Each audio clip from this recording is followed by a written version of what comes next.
Very good morning, everyone. This is Anwesha Tripathy, MA Final, and we are going to discuss on the topic the nuclear leap forward, crossing the Rubicon, which is based on a very renowned work by C.Raja Mohan. And this presentation is going to delve into India's transformation in foreign policy after 1998 nuclear tests and its emergence as a decisive global actor.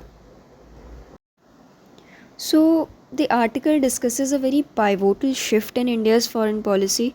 The phrase itself, crossing the Rubicon, refers to a moment of irreversible change, just like India's nuclear decisions, which signaled its move away from non alignment and more towards a realist perspective and strategic assertiveness. This article critiques how India finally acknowledges the limits of moral idealism and embraces the power politics to secure its own national interest.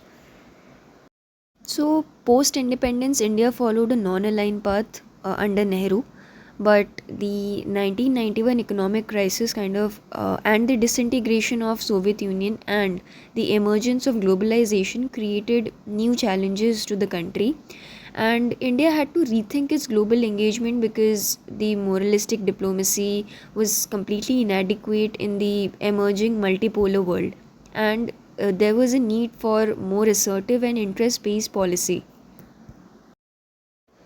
In 1998, India conducted nuclear test at Pokhran, a very bold move that declared its nuclear power state. But this challenged Western non proliferation norms but also asserted India's sovereign right to national security.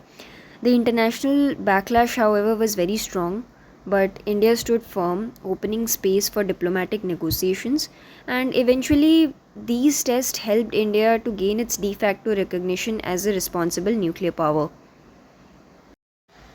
So, after these tests, India moved away from a very strict non alignment path which it followed earlier to embracing what's called strategic autonomy.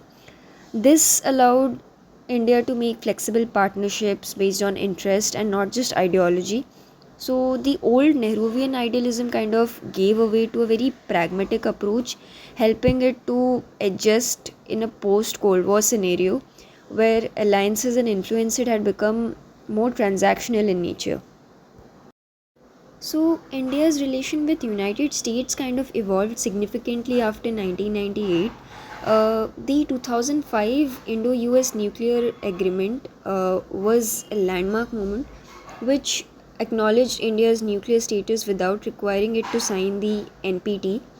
The West began to see India as a key partner in Asia, especially after 9/11, leading to a deeper cooperation in defense, trade, and technology.